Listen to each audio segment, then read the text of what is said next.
nous pouvons être sensibles à la beauté, à la musique, aux arts en général,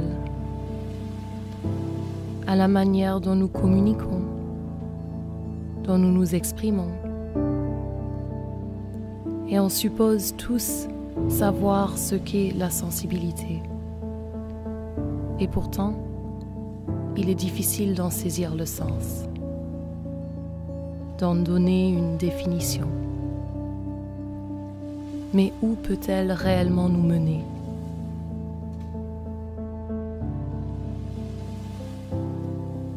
Explorons les sens, nos sens, et ce mot mystérieux qui est la sensibilité.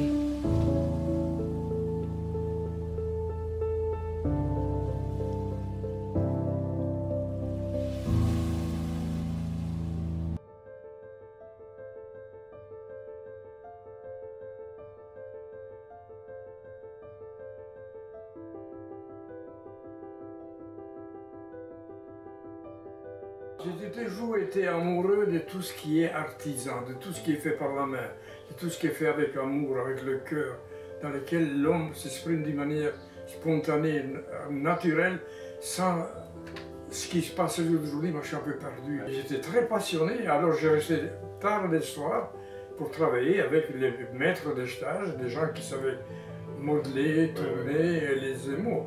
Et j'ai resté, disons, avec beaucoup de plaisir. Je dois dire la vérité, c'était la plus grande chance de ma vie dans une école d'art, dans laquelle il y avait une atmosphère de gentillesse, de qualité.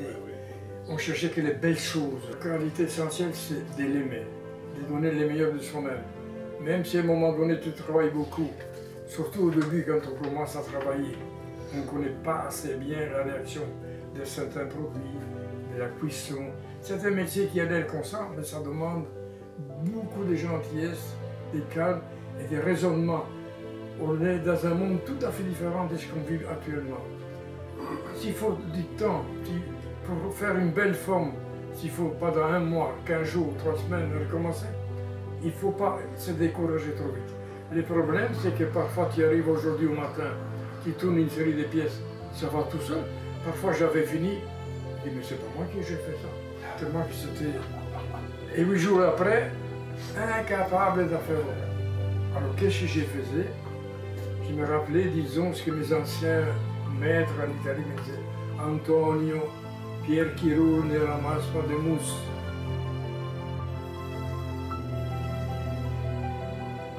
Les jeunes, on veut tout de suite. Mais pas là, rencontrer des archives des autres, dire, ça s'achète pas, ça se mérite.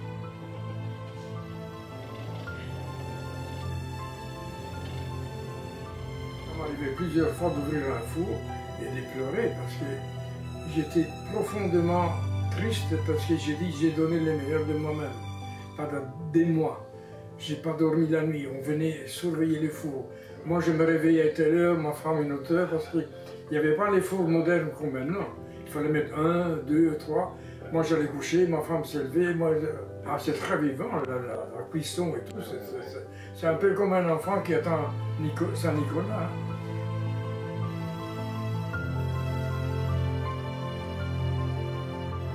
Fina Gomez, je n'ai jamais oublié ce nom. Il y avait une très grande exposition à Montpellier. Et moi j'ai participé avec le ministère de la Culture. Et cette dame était passée avec ses filles. Elle a vu mes pièces. Et puis un jour je reçois un coup de téléphone de Paris en me demandant si j'étais là le dimanche d'après-midi. Oui. Elle est venue choisir 2 ou 3 belles pièces.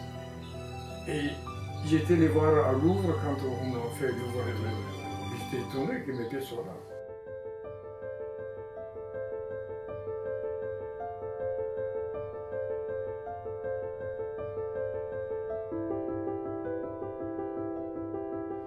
Il faut une grande volonté, il faut être très modeste, il ne faut pas devenir dicanet, il faut aimer les métiers, il faut aimer les gens. Et il y a quelque chose de bon et de moins bon partout.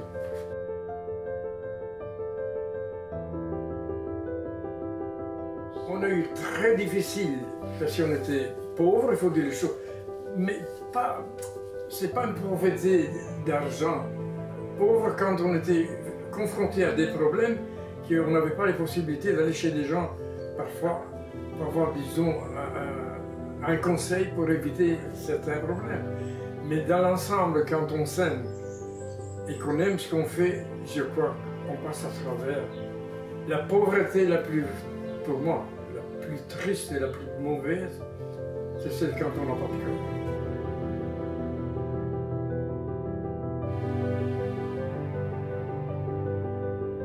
Je regrette rien. On a eu très difficile, surtout quand je me suis marié. Heureusement que ma femme m'a soutenu. On n'avait pas beaucoup d'argent, mais on avait la vie pour nous. Quand il y a l'amour du métier, que dans un environnement où tu te sens bien, l'argent, tu ne penses pas encore du tout. L'argent, parfois, c'est plutôt un malheur. Moi, ce qui m'a souffert le plus quand j'étais jeune, j'allais chez des potiers que je voyais qui faisaient des belles choses. J'allais demander un conseil. On m'envoyait dans l'erreur. Travaille! Si tu es bête, ce n'est pas mon problème. Ça, je trouve affreux. Un être humain qui fait des belles choses et qui est arrivé à un niveau important et qui n'a pas cette sensibilité et respect des... Je trouve qu'il a raté quelque chose. Je ne peux pas comprendre comment on peut être comme ça. On a tous besoin de gentillesse, un peu d'affection.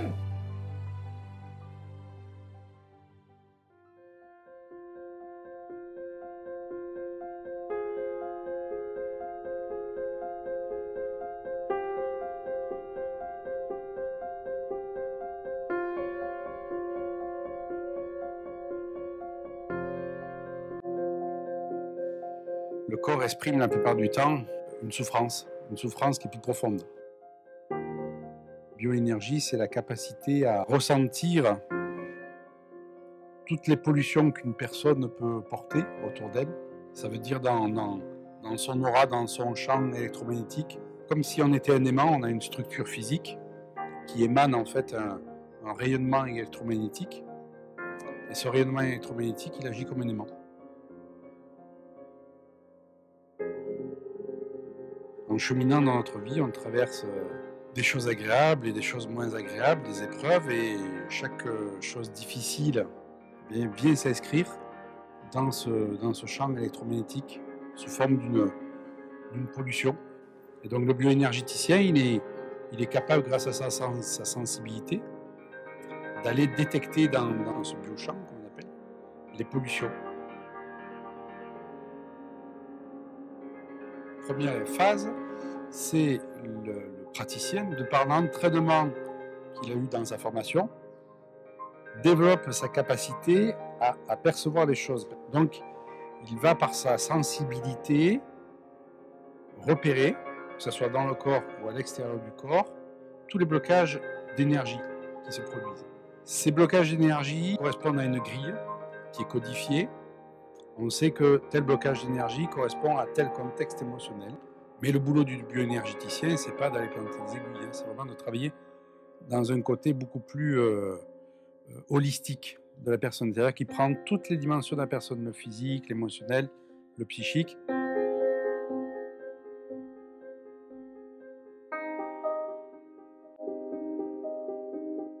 Ensuite, la deuxième phase, c'est de ramener à la conscience cette pollution-là en disant, voilà, la personne, j'ai trouvé ça, ça correspond à tel contexte, à telle émotion refoulée, est-ce que ça vous parle? Alors, la prise de conscience, parfois, suffit à enlever les choses. Ce n'est pas toujours le cas parce que le blocage est là depuis tellement longtemps ou il est tellement profond que le fait de prendre conscience n'enlève qu'une couche du blocage ou de la pathologie. L'étape suivante, c'est d'aller effectivement faire disparaître cette pollution. Et là, pour ce faire, on va faire appel à la partie la plus vibratoire de la personne, ce qu'on appelle le double quantique, c'est-à-dire c'est la partie de nous-mêmes, invisible à l'œil nu bien sûr, qui n'est limitée par rien, c'est celle qui a le plus haut potentiel. C'est comme s'il existait un double de nous-mêmes, voilà, une autre dimension, une dimension, je dirais entre guillemets, spirituelle. C'est comme si on envisageait un hologramme de nous-mêmes, et cet hologramme n'a ni peur, ni croyance, ni conditionnement, et il est connecté, ce qu'on appelle au champ des possibles, c'est-à-dire que à l'état invisible, dans la matrice, tout est possible. La physique quantique l'a démontré, c'est-à-dire que par rapport à une action, on ne peut pas connaître le résultat. il y a cette notion d'improbabilité. Donc c'est comme si dans cet invisible, il y avait ce qu'on appelle le vaste champ des possibles. C'est-à-dire que tout est possible. Eh bien, le double quantique va faire le pont entre ce champ des possibles et la personne. Et va être, entre guillemets, chargé d'aller connecter la personne à la meilleure réalité pour elle-même. Donc il est évident que plus on déconditionne les croyances, les peurs et tout ce qu'on pense qui n'est pas possible, bien plus on se connecte à un vaste champ des possibles et on peut créer autre chose. Ce processus n'est possible qu'à partir du moment où on se connecte à ce qu'on appelle le champ du cœur. Il y a des études américaines qui ont montré effectivement que le champ magnétique du cœur était 5000 fois plus développé que le champ magnétique du cerveau. Donc, le thérapeute va placer sa conscience au niveau de son champ du cœur, de son cœur, et va se connecter à la plus haute réalité vibratoire de la personne, celle qui n'est limitée par rien, et va demander au double quantique de la personne de venir, ce qu'on appelle transmuter la pollution, c'est-à-dire de la faire disparaître, de la placer en forme de lumière. Donc, ce qui va faire que ça va alléger le biochamp de la personne. Et comme il va être allégé, ce biochamp, la personne va monter sa vibration, et puisqu'elle monte sa vibration, elle va pouvoir créer notre réalité. Il faut savoir qu'une pathologie, un blocage, il vibre sur une vibration précise. Si je vibre à la même fréquence que la pathologie, eh bien, je reste dans ma pathologie. Si je dépasse le stade vibratoire de la pathologie, je vais vibrer sur une fréquence plus haute, je vais quitter la pathologie ou le dysfonctionnement. Donc le but, en fait, de la bioénergie, c'est de faire monter en vibration la personne en éliminant les pollutions qu'elle porte, ces pollutions pouvant venir de sa vie présente, de sa généalogie ou de ses vies passées. Le fait qu'elle a goûté à une autre vibration, la personne n'a pas envie de revenir à sa vibration d'origine. Donc à partir du moment où ils se sentent déjà mieux, c'est comme s'ils avaient le pied à l'étrier pour faire un chemin. Donc on n'a pas besoin d'accompagner pendant longtemps les personnes, puisque le facilitateur n'est là que pour mettre le pied à l'étrier à la personne. En fait. Tout le travail du praticien, c'est en fait de développer sa sensibilité.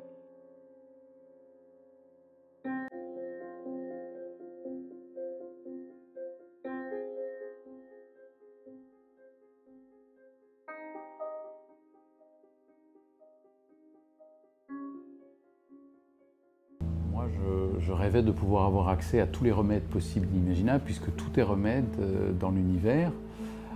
Il est évident que les planètes, c'est un peu loin pour aller en chercher des extraits et un peu coûteux.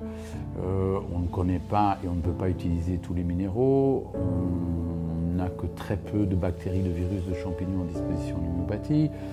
On a très peu d'usage aussi des champignons. Les plantes, on n'en a qu'une toute petite partie. Donc j'ai cherché à mettre au point une homéopathie nouvelle qui permettrait d'utiliser tous les remèdes, sans plus avoir besoin de la matière de départ pour faire une souche, pour faire une dilution, une dynamisation.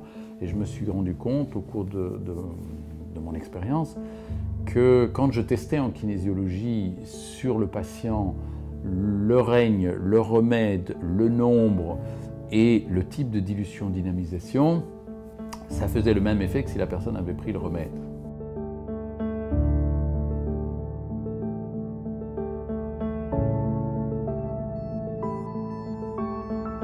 Donc à partir de là, je me suis dit, si le simple fait de tester l'intention de donner un code RNS, donc remède, nombre, symbole, ce qui est classique en homéopathie, permettait d'avoir accès à tous les remèdes possibles et imaginables. Et par la kinésio, il est assez facile soit de tester, soit justement, si on développe la sensibilité, un peu comme un kabbaliste, de se mettre dans un état de réceptivité. Donc en fait, au lieu de chercher le remède, de prendre un remède, on accueille un remède. Et donc l'homéopathe, avec le patient, peut laisser venir un remède, laisser venir un nombre, laisser venir un symbole, parfois un symbole qu'il ne connaît même pas, et le tester à même le corps du patient pour vérifier si ça correspond à ce que la personne a besoin. On voit immédiatement la respiration changer, la couleur de la peau changer, l'énergie circuler.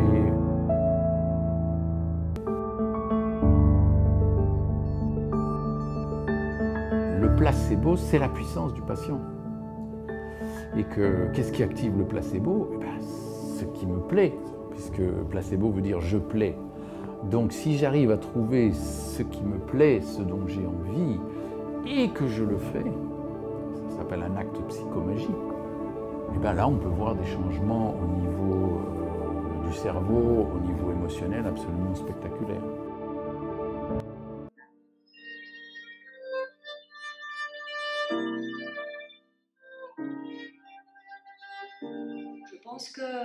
Je pense qu'effectivement, il y a la sensibilité de la personne qui joue, qui participe forcément énormément. La même partition jouée par différents musiciens, ce ne sera pas la même chose. Après, je pense que le son final qui se produit, c'est une alchimie de beaucoup de choses. Et c'est ça qui est riche aussi dans la musique, c'est qu'il y a à la fois le côté intellectuel, de la partition, de la construction du morceau, c'est une langue en fait, hein, donc qu'est-ce qu'on comprend, jusqu'où ça va, comment ça évolue, donc c'est une première chose. Il y a l'émotion, donc ça c'est quelque chose aussi de très personnel, voilà. Et il y a tout le corps qui participe, à la fois le côté sportif et physique des doigts, mais pas que ça. C'est vraiment une sorte d'artisanat, quoi, un peu subtil entre j'apprivoise l'instrument, je comprends comment mes gestes ont une influence et sur le son, et en testant différentes choses, j'apprends aussi de nouvelles sonorités, et ces nouvelles sonorités me donnent peut-être lieu à de nouvelles émotions possibles. J'explore, c'est tout un monde assez complexe en fait.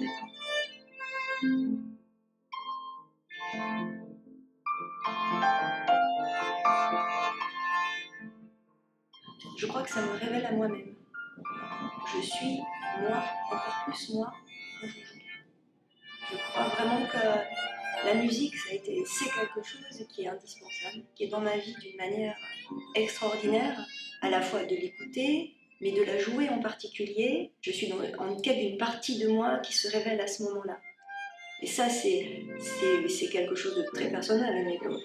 Et puis, il y a une quête de quelque chose. À la fois, on est nous, et le but, c'est presque la révélation de soi-même, c'est annexe. On tend vers la musique. Et moi, j'ai le sentiment beaucoup, quand je joue, à un moment donné, que je m'efface et que c'est la musique qui parle. C'est dans ces moments-là où aussi je me révèle à moi-même. Parce que je creuse dans des choses, et à la fin, le but, malgré tout, c'est pas d'être moi-même devant les gens, c'est de laisser la place à la musique. Je pense effectivement que le violon m'a aidé à développer ma sensibilité, m'a aidé à m'explorer un peu moi-même, aussi à savoir exprimer des choses, parce que je trouve qu'à travers le langage, que ce soit parlé ou le langage musical, on peut être très introverti, et de mettre en avant les émotions qui sont sur une partition et qu'on intègre, qui deviennent ses propres émotions, ça permet d'ouvrir des portes de sensibilité en soi, et je pense que c'est très important. La musique, elle fait partie de moi. Voilà, c'est quelque chose, ça ne peut pas me quitter. D'aimer la musique, d'aimer qu'un morceau se révèle. Voilà, que d'un coup, ah mais c'est beau ce morceau, je connaissais pas, ah là là, cette musique espagnole, ou cette musique slave. C'est quelque chose qui passe, de l'énergie, et surtout de l'énergie de cette partition qui est complètement, qui est du papier, qu'on n'entend pas. Ça m'a porté dans la vie, ça m'a donné une force qui m'a fait avancer. Et on a tous besoin d'avoir une ressource et une force intérieure qui aide, parce que voilà, la vie n'est pas un long fleuve tranquille. Et c'est important d'avoir une petite bulle, voilà, comme l'amour de ses parents, comme tout un tas de choses qui font des matelas de douceur dans lesquels on peut se recharger.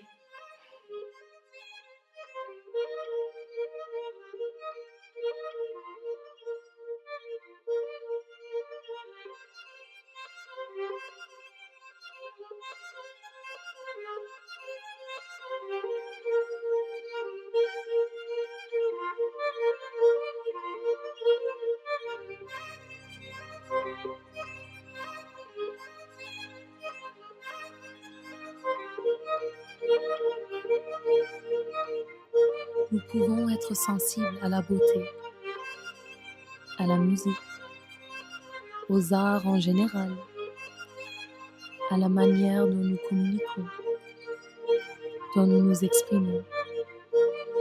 Et on suppose tous savoir ce qu'est la sensibilité. Et pourtant, il est difficile d'en saisir le sens.